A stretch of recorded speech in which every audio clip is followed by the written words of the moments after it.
Hi, my name is Stuart and welcome to the Investopoly podcast. My goal is to share easy to understand evidence-based holistic insights to help you master the game of building wealth. I just want to thank everyone for their fantastic feedback. I wish I started this Q&A session many years ago, to be honest.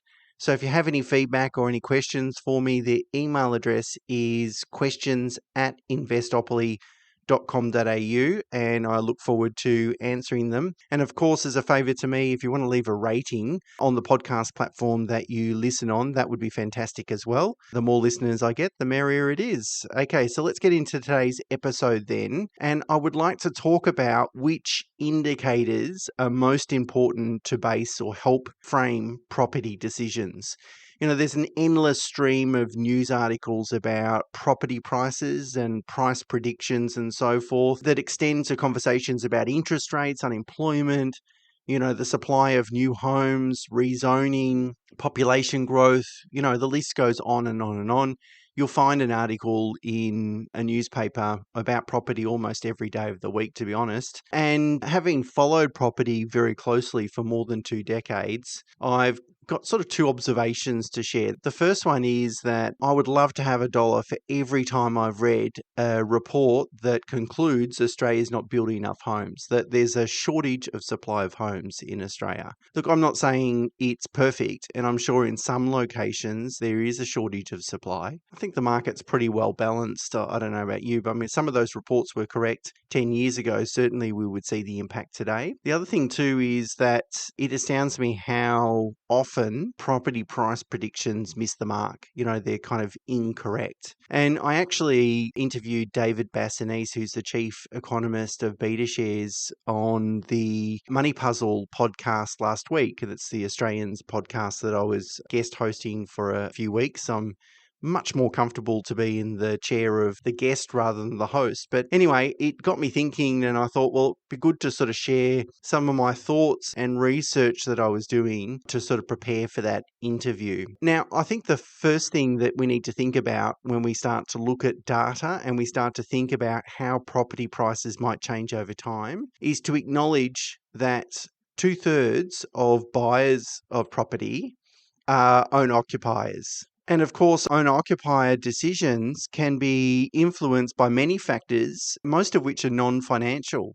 So things like, overpaying for a particular property might not be a particular issue for someone if they intend on living there for the next 20 years and it's going to deliver a lot of lifestyle advantages like being close to work or being in the school zone that they're after or close to family or those sorts of things. Whereas with the stock market, you can make an assumption, an economic assumption, that the main driver of every stock transaction is economic, is making a financial gain. And because stocks are traded, any particular stock might be traded thousands of times a day, this price discovery mechanism of, a whole cohort of the market, institutions, retail investors, professional investors, etc., trading a particular stock and finding, what is the price that's kind of the consensus of what we think it's worth today with all the information that we know. Therefore, the stock market, I should say, gives us a lot of data. There's a lot of deep data around, and a lot of longitudinal data, it's for many, many decades, even centuries of data in share markets. It means that we can really rely and use that data. But, if we've got owner-occupiers in the property market, every transaction's not really necessarily going to reflect or perfectly reflect the intrinsic value of the property. But also the behaviors once a person owns that property will be different to, say, a person that owns a stock. And this is where I think the price predictions fall short, is they don't fully reflect or take account of the behavioural finance issues. So that is that people will go to great lengths not to have to sell their home. And also, if we're going to predict, say, a 20% drop in prices, that means we've got more sellers than we do buyers. That's fine, but if we're selling our home, we need somewhere to live.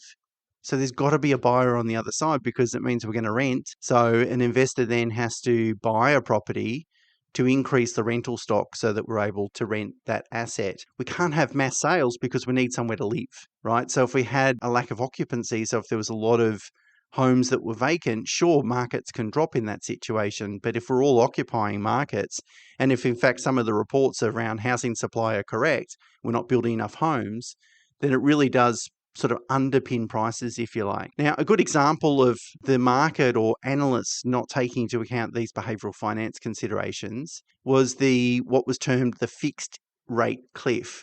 So you might cast your mind back to early 2023, where many commentators were saying, okay, there's a whole bunch of Australians coming off very low fixed rates, and then they're going to convert to much higher variable interest rates, sometimes 3 times higher than what the fixed rate might have been.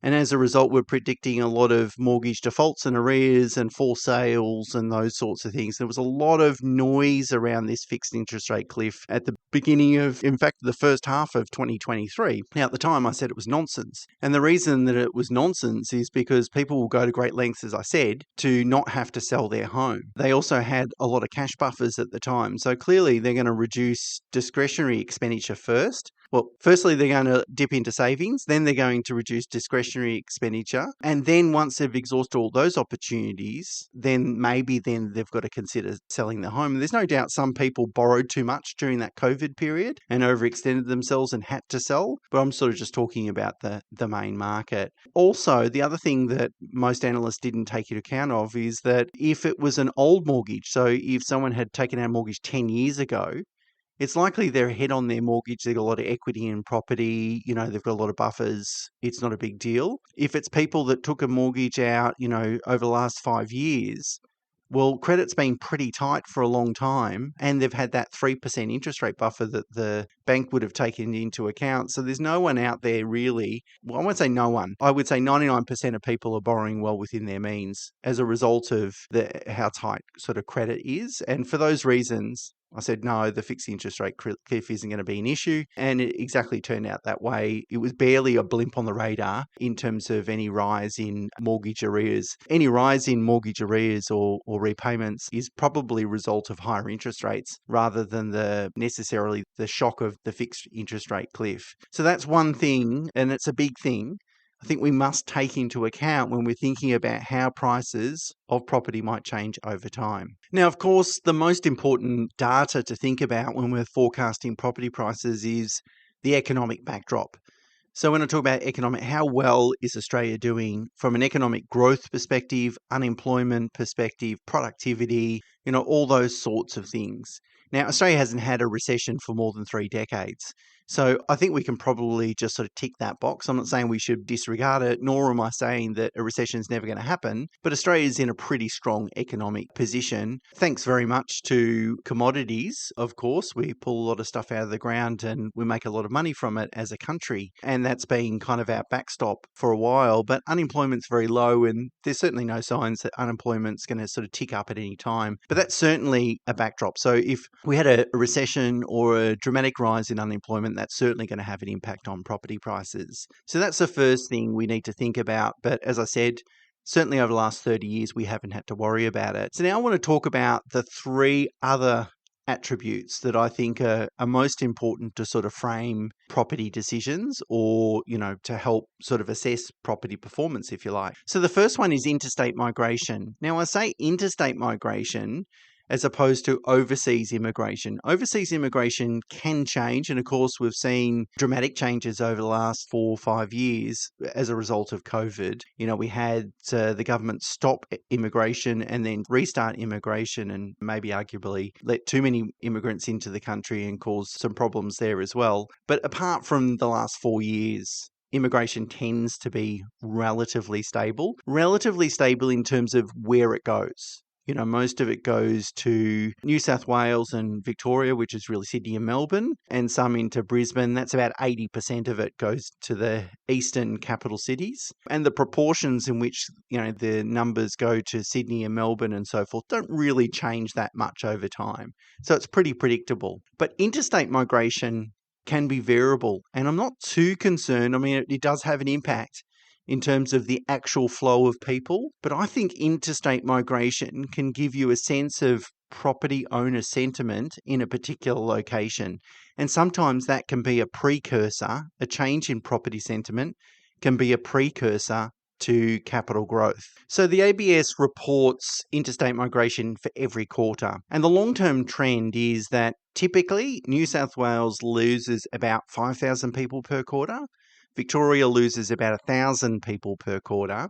And Queensland gains about 6,000 people per quarter. So just general sort of migration north, I guess, is what's happening there in Australia. So if anything's changing from those long-term trends, it can be an indicator that sentiment in a particular location is changing as well. Let me give you a couple of examples of this. So between 2008 and 2018, Queensland in interstate migration averaged half of the long-term average. So about 3,000 people per quarter, which is well below average. Over that period of time, 08 to 18, the median house price rose only 2.3%, which is pretty much in line with inflation, so no real growth. Now, we saw interstate migration change in around 2018, and of course, we know what's happened to property prices since then in Queensland, double-digit growth. So it can be a bit of a precursor. If you think what happened between 2008 and 18, I think they had some political issues there. It wasn't going so well, and they had the floods as well. I can't remember which particular years they were in, but it was certainly in that time period. So we can certainly cite some reasons why,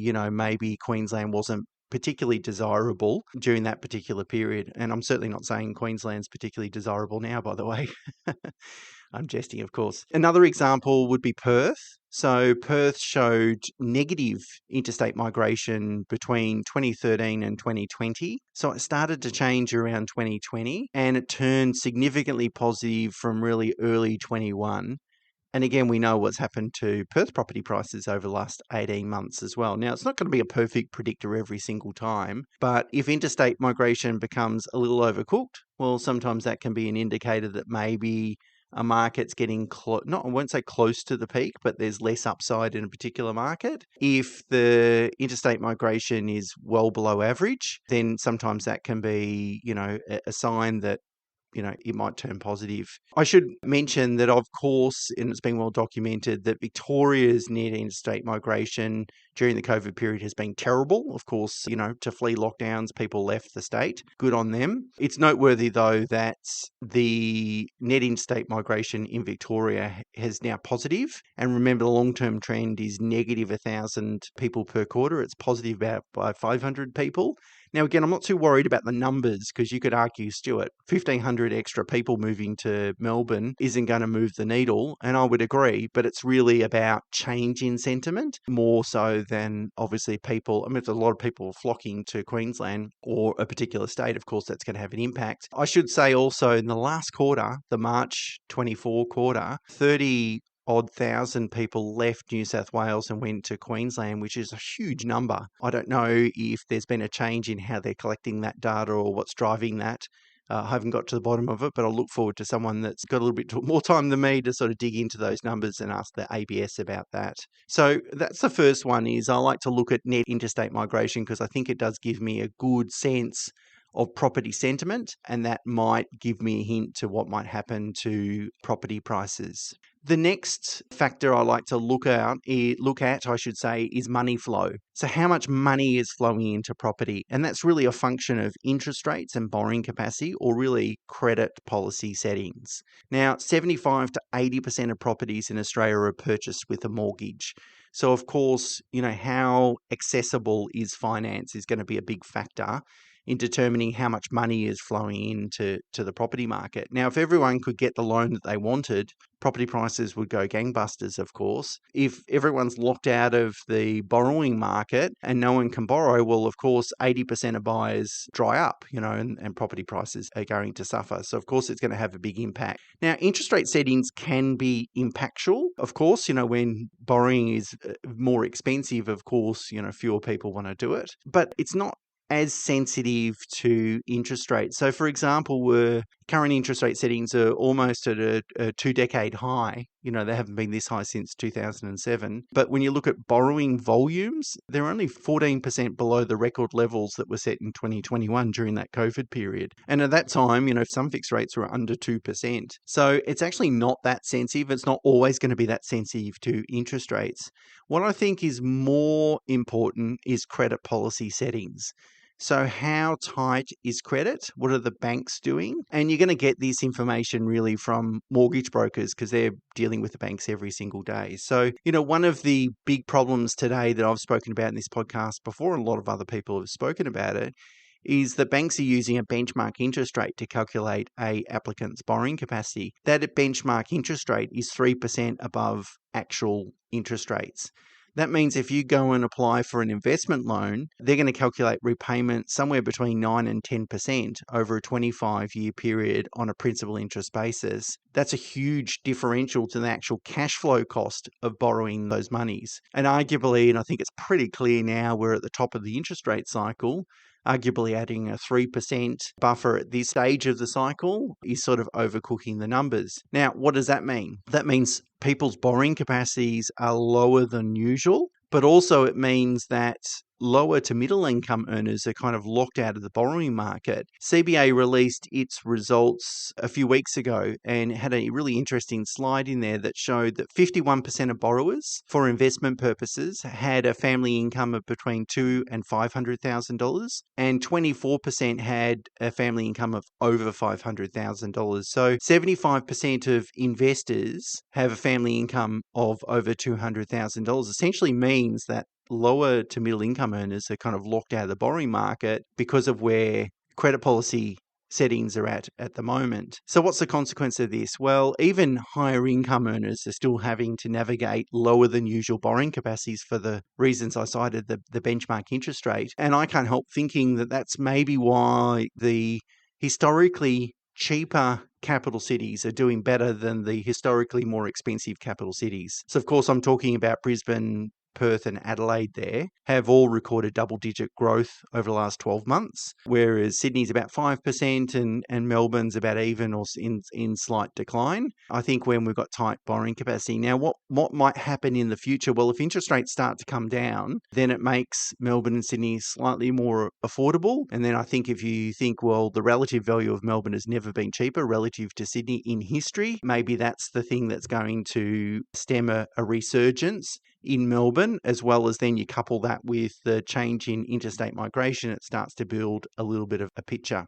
Okay, so just as a reminder, the first factor that I spoke about was interstate migration. The factor number 2 is really money flows into the property market. And the third and final factor that I tend to focus on is housing supply. Now, we're not too worried about supply of new houses. So if we're investing in an investment grade location and someone's building 20,000 homes 30 k's away from my investment grade suburb, I don't think that's really going to have an impact on the demand for that particular suburb. But also we need to think about, okay, yeah, the government set this really ambitious target of building 1 million new homes over the next 5 years. But of course it's nonsense. They're never going to be able to achieve it. And if the government gets into building homes and increasing supply, of course that's going to be very expensive and a very poor use of taxpayer dollars probably. So you shouldn't really need to worry about supply of new housing if you're investing in investment grade locations. What you're really worried about is the change in supply in that particular suburb. And that's going to be a factor of 2 things. The first one is, apartments, so sort of development. And the other factor is building regulations and restrictions. And Dr. Peter Tulip, who used to work for the Reserve Bank, who's done a lot of research in regards to what impact do building regulations have on property prices? And his work is quite strong in that he points to that's the problem, right? So if we want to make housing more affordable, we either need to do one or 2 things. We need to build a lot of infrastructure so that people are able to live outside of capital cities, maybe 100 k's away, but still be able to efficiently commute into the capital city for job opportunities, because that's really where the job opportunities are going to be. So you need to be able to live 100 k's away, but it not really impact your lifestyle too much, not too adverse impact on lifestyle. Or alternatively, we need to dramatically increase density in our inner city suburbs, which are going to change the landscape. So it's really more kind of high rise or medium rise buildings in, the suburbs, the leafy suburbs that are really full of sort of houses or older style apartment blocks. One of those two things needs to happen. I don't think either of those two things are probably going to happen over the next couple of decades. It might happen in patches, but that's what you need to really think about. So if I'm going to think about, I want to invest in this particular suburb, I then need to think about, well, what sort of development and density is happening in that suburb, because that could impact prices. And, how likely is that to change? So if you're going to invest in a suburb that has a pretty strong council that is against these sorts of regulations and, relaxing these regulations, of course, whilst that might be really poor for housing affordability on a kind of national level, from a investment perspective, that's actually going to serve you well, because it's going to mean that the underlying land value of that location is improved. Now, it is at times also important to think about what is happening in the city across the board. So whilst I might be thinking about investing in this suburb, if things are happening in adjoining suburbs, that could impact me as well. So if you have a look at, say, the amount of apartments that were built in Melbourne between 1999 and 2009, it was significant, right? The same in Brisbane between 2012 and 2016. A lot of apartment buildings went up, and that caused a sort of slowdown in apartment property price growth in both those locations. Now, Brisbane's recovering just because sentiment is stronger in Brisbane than it is in Melbourne. Melbourne will recover as well, I think, as that overall sentiment changes.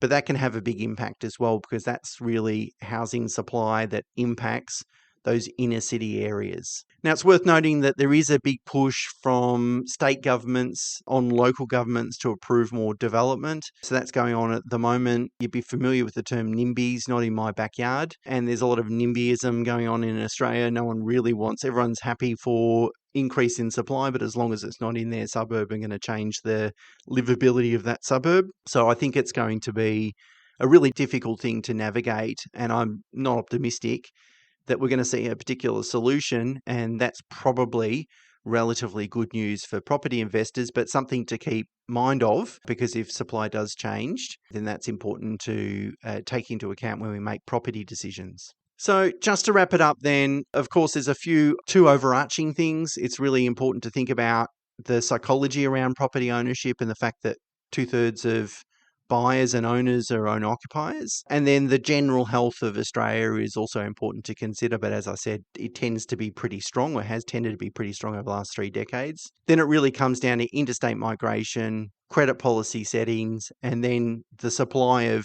density or change in density in a particular location that's an established suburb. They're the 3 things I like to think about that will hopefully help you make better quality decisions. And as I spoke about last week's episode, if you missed it, was really around property data. So I think these 2 episodes kind of go hand in hand. So if you missed last week's episode, maybe go back and have a listen to it, because I think this will help you, improve your approach to sort of deciding which location to invest in. And then last week's episode was really then drilling down to get the right property data of which particular asset to buy. Now, of course, neither of these 2 things replace the need for local area knowledge and professional advice, of course. So I don't think these things replace needing to use a really good, trustworthy buyer's agent, but it certainly helps you ensure that the buyer's agent is steering you in the right direction and arming you with a little bit of additional information. Okay, let's get into a couple of listener questions. I think I can squeeze some in today. The first one is from Nat.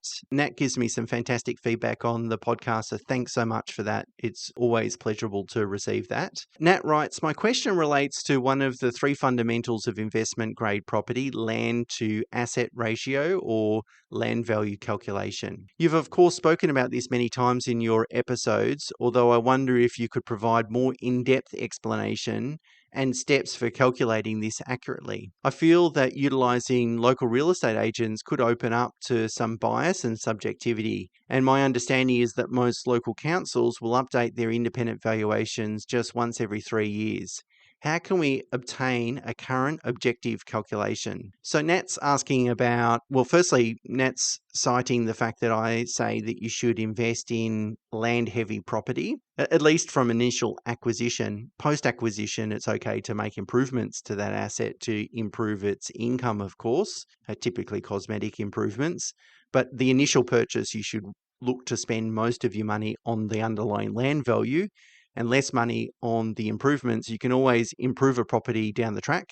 You can never change its location or land size. And so what I'm suggesting then is more than 50% of the price you pay for that asset should be in underlying land value. And of course, the value of a property is a combination of both its land value and its the improvements that sit on that land. So the house, of course, the dwelling. And the higher the proportion of land, the better quality of asset, of course, as long as it's in a good location. So if you can buy an asset that's 80% land value, then you're doing even better. So the Nat's question is, how do I work out the land versus building split? If I'm looking at spending $1 million, well, they're asking for $1 million.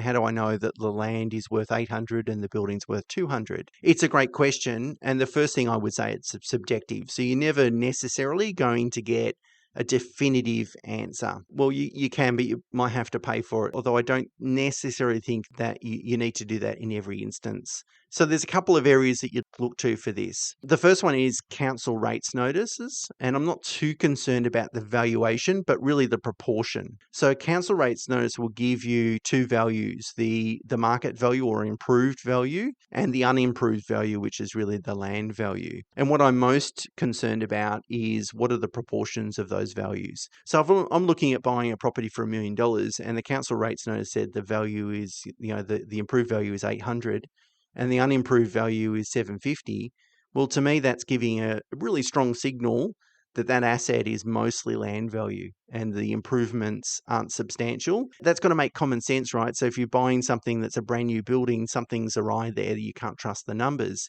But if you're buying a 2-bedroom cottage in a well-established area that's, the cottage is 100 years old, hasn't been really renovated, I mean, it's been maintained, but hasn't really been renovated, then probably starts to make sense that, most of it is land value. So the rates notice can give you an idea. At the fringes, it gives you very compelling data. So, for example, I remember seeing one for an apartment. The apartment value was something, this is many years ago, the apartment value was something like 700, the improved value, and the unimproved value was like 50,000. So again, there can be extreme examples, but that's a big red flag, right? You're buying an apartment, you're buying mostly building value. The next thing you could do is look at comparable sales and make a subjective assessment to each of those sales about what the building value might be worth. So for example, if you could find some comparable sales, and let's use the Victorian cottage, the 2-bedroom house, that's a Victorian cottage as an example.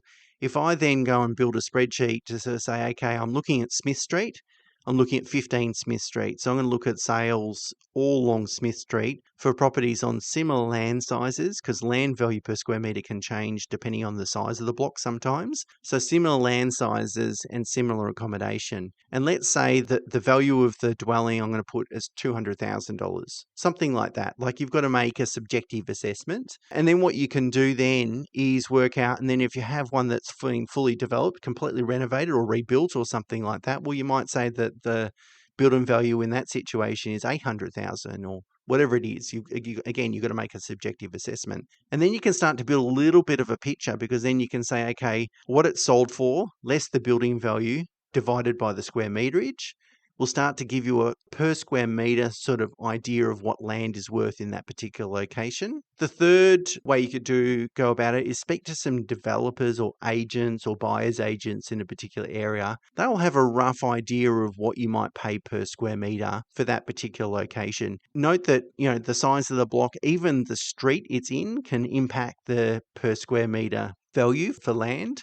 So it's important to, and this is why property is mostly art rather than a science. It's important to distinguish between different locations. So if you're on a busy main road, your square meter land value might actually, it could be lower, it could be higher. It could be higher because the productive use of that land is higher if you're able to develop it. Alternatively, if it's in an impaired location, the per square meter land value is lower. The bank valuation, the bank valuation will give you a split between land value and improved value. So, but that's a little bit too late, right? Because the bank normally does the valuation after you purchase. So of course you can go and pay a valuer to come up with a valuation, and they will give you a bit of an idea. But really what you want to do is, this is part of your due diligence to make sure you're buying the right asset. So you don't want to go and value every single property you look at, of course. But I think that can start, some of those ideas around council rates notice, looking at comparable sales,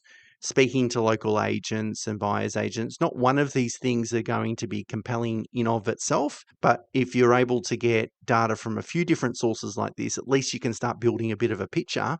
And if there's any uncertainty around it, well, move on to the next potential property acquisition. But if you can start to build this data and it starts to become quite compelling that you're buying a high land value asset, well, then at least you can tick off one of those boxes. Okay, we're short of time. Thanks so much for the question, Nat, and thanks so much for the ratings and reviews, everyone. I really appreciate it. And until next week, bye for now.